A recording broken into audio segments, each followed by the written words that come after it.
आजकल जातीय जनगणना और आरक्षण की चर्चा जोरों पर है।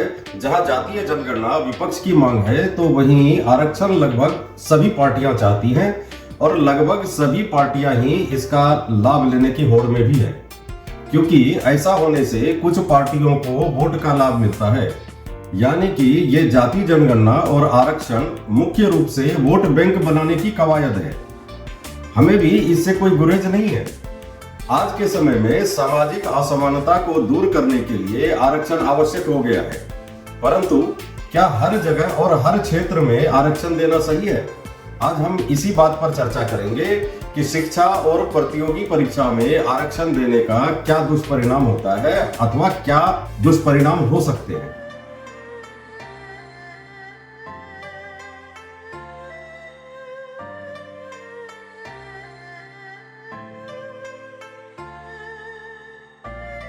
नमस्कार, आप देख रहे हैं GP9 टीवी और मैं हूं आपके साथ गौतम पांडे।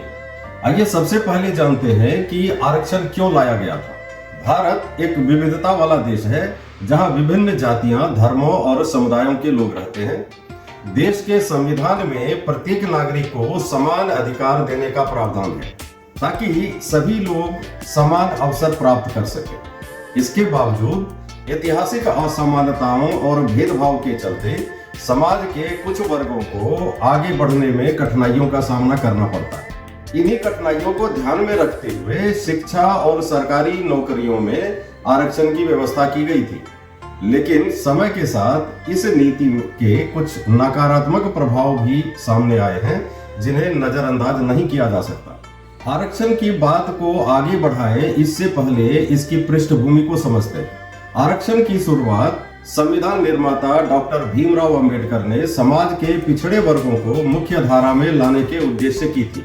इसका मुख्य उद्देश्य उन लोगों को अवसर देना था जो ऐतिहासिक रूप से उपेक्षित रहे हैं और जिनकी समाज में हिस्सेदारी कम रही है। शिक्षा, नौकरियों और राजनीतिक प्रतिनिधित्व में आरक्षण का प्रावधान किया गया, जिससे समाज के पिछड़े वर्गों को उचित अवसर मिल सके। इससे लाभ किसे है? आरक्षण के तहत समाज के कमजोर और वंचित वर्गों को शिक्षा और नौकरी में अवसर मिलते हैं, जिससे उनकी सामाजिक और आर्थिक स्थिति में सुधार होता है। इससे उनकी जीवन की गुणवत्ता में भी वृद्धि होती है और वे समाज में अपने अधिकारों के प्रति जागरूक होते हैं। इसके अलावा आरक्षण के माध्यम से समाज में समानता को बढ़ावा मिलता है और सामाजिक न्याय की स्थापना होती है। हालांकि आरक्षण की नीति का उद्देश्य सकारात्मक था, लेकिन इसके लागू होने के बाद कुछ नकारात्मक प्रभाव भी सामने आए हैं, जैसे योग्यता का ह्रास। शिक्षा और प्रतियोगी परीक्षाओं में आरक्षण के चलते योग्यता का मापदंड कमजोर हो जाता है। कई बार ऐसे छात्र जो सामान्य श्रेणी में होते हुए भी अधिक योग्यता रखते हैं, आरक्षण के कारण पिछड़ जाते हैं। इससे मेधावी छात्रों की हताशा बढ़ती है और समाज में प्रतिभा के उचित मूल्यांकन में कमी आती है। दूसरा, जातिगत विभाजन। आरक्षण के कारण समाज में जातिगत विभाजन बढ़ा है। यह नीति जातिगत पहचान को और गहरा करती है और समाज को एकीकृत करने के बजाय विभाजित करती है। इससे सामाजिक एकता और सद्भावना को चोट पहुंचती है। तीसरा, अवसरों की असमानता। आरक्षण के चलते कुछ योग्य उम्मीदवारों को अपने अधिकारों से वंचित रहना पड़ता है। इस असमानता के कारण समाज के एक बड़े हिस्से में असंतोष पैदा होता है। आरक्षण की वजह से ऐसे लोगों को अवसर मिलते हैं जो आवश्यक योग्यता और क्षमता नहीं रखते, जबकि अधिक योग्य उम्मीदवारों को अवसरों से वंचित रहना पड़ता है। चौथा, आरक्षण की राजनीति। आरक्षण का राजनीतिकरण होना एक गंभीर समस्या है। राजनीतिक दल आरक्षण के मुद्दे का उपयोग अपने वोट बैंक को सुरक्षित करने के लिए करते हैं, जिससे समाज में और अधिक विभाजन होता है। इसके वास्तविक जरूरतमंदों को इसका लाभ नहीं मिल पाता और इसे केवल एक राजनीतिक हथियार बना दिया जाता है। पांचवा, मेहनत की भावना में कमी। आरक्षण के कारण कुछ वर्गों में मेहनत और योग्यता को महत्व नहीं दिया जाता। आरक्षित वर्ग के उम्मीदवारों में यह धारणा बन जाती है कि उन्हें बिना किसी विशेष प्रयास के सफलता मिल जाएगी, जिससे उनकी मेहनत करने की प्रवृत्ति कम हो जाती है। इसका दुष्प्रभाव उनके पेशेवर जीवन और समाज पर पड़ता है। छठा, नौकरियों में असमानता। सरकारी नौकरियों में आरक्षण के चलते कई बार योग्य उम्मीदवारों को नौकरी पाने में कठिनाई होती है। इससे सरकारी विभागों में कुशलता का अभाव हो जाता है और अंततः देश की प्रगति को बाधित करता है। सातवां, समाज में असंतोष। आरक्षण के कारण समाज के सामान्य वर्ग में असंतोष और निराशा उत्पन्न होती है। वे इसे अन्यायपूर्ण मानते हैं और इसके खिलाफ अपनी आवाज उठाते हैं, जिससे सामाजिक तनाव बढ़ता है। यह असंतोष कभी कभी हिंसक आंदोलन का भी रूप ले लेता है। आरक्षण के दुष्परिणामों को देखते हुए आज आवश्यकता है कि आरक्षण नीति में एक बड़ा सुधार किया जाए। मेरे विचार में इसके दुष्परिणामों को रोकने के लिए 5 कदम तो अवश्य उठाने चाहिए। पहला, आर्थिक आधार पर आरक्षण। जातिगत आरक्षण के बजाय आरक्षण का आधार सभी जातियों के लिए आर्थिक होना चाहिए। इससे समाज के सभी वर्गों के गरीब और वंचित लोगों को समान अवसर मिल सकेंगे और वास्तविक जरूरतमंदों को लाभ प्राप्त होगा। इससे जाति भेद भी पूरी तरह से समाप्त हो जाएगा। दूसरा, आरक्षण की समय सीमा। अगर आरक्षण लागू करना ही है तो आरक्षण को एक निश्चित समय सीमा के लिए लागू करना चाहिए, जिसके बाद इसकी समीक्षा भी की जानी चाहिए। इससे आरक्षण का दुरुपयोग नहीं होगा और समय के साथ समाज में वास्तविक समानता स्थापित हो सकेगी। तीसरा, शिक्षा में सुधार। शिक्षा प्रणाली में सुधार कर समाज के सभी वर्गों को गुणवत्तापूर्ण शिक्षा प्रदान की जानी चाहिए।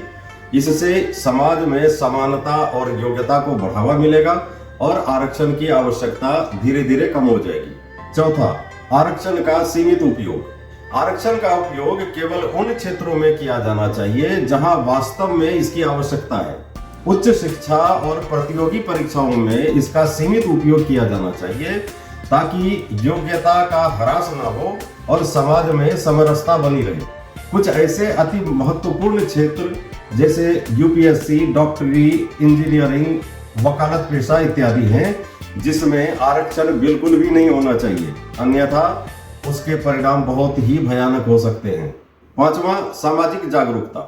लोग आज आरक्षण को एक अधिकार के रूप में समझने लगे हैं, जो कि बिल्कुल गलत है। समाज में आरक्षण के प्रति जागरूकता बढ़ाने की आवश्यकता है ताकि लोग इसे एक सामाजिक सुधार के रूप में समझें, न कि एक अधिकार के रूप में। इससे समाज में एकता और समानता को बढ़ावा मिलेगा। और अंत में, आरक्षण एक ऐसी नीति है जिसका उद्देश्य समाज में समानता और सामाजिक न्याय की स्थापना करना है, लेकिन इसके कुछ दुष्परिणाम भी सामने आए हैं जिसे अनदेखा नहीं किया जा सकता। समाज में वास्तविक समानता और योग्यता को बढ़ावा देने के लिए आरक्षण नीति में सुधार की आवश्यकता है। अगर आरक्षण की वजह से कोई आदमी सरकार में कोई ऊंचा पद हासिल कर लेता है तो उस परिवार को आरक्षण की श्रेणी से बाहर कर देना चाहिए, परंतु ऐसा होता नहीं है। पिता आरक्षण से नौकरी पाता है तो अब उसके पुत्र के लिए भी आरक्षण चाहिए होता है। ये तरीका गलत है, इसमें सुधार की आवश्यकता है। लोगों और नेताओं का कहना है कि आरक्षण संविधान में है और वो मेरा अधिकार है। सही बात है, तो फिर संविधान के अनुसार चलिए ना। जो संविधान में एक बार लिखा गया उसे बदलते क्यों है? हर सरकार अपनी सुविधा के अनुसार उसे बदलती है, कभी कुछ जोड़ दिया तो कभी कुछ घटा दिया, परंतु घटाने या संविधान से कुछ हटाने की तो कोई सोच भी नहीं सकता। इसके लिए समाज के सभी वर्गों को एक साथ आकर इस पर विचार करना चाहिए ताकि एक ऐसा समाज बन सके जहां सभी को समान अवसर मिले और देश की प्रगति में सभी का बराबर योगदान हो। इस वीडियो पर अपना कमेंट और सुझाव कमेंट बॉक्स में अवश्य दें। अगर आपने अभी तक मेरे चैनल को सब्सक्राइब नहीं किया है तो लेटेस्ट वीडियो को पाने के लिए अभी सब्सक्राइब करें और बेल आइकन दबाएं ताकि मेरा वीडियो सबसे पहले आप तक पहुंचे। To protect your city from noise pollution, stop honking. For your children, save water, save life.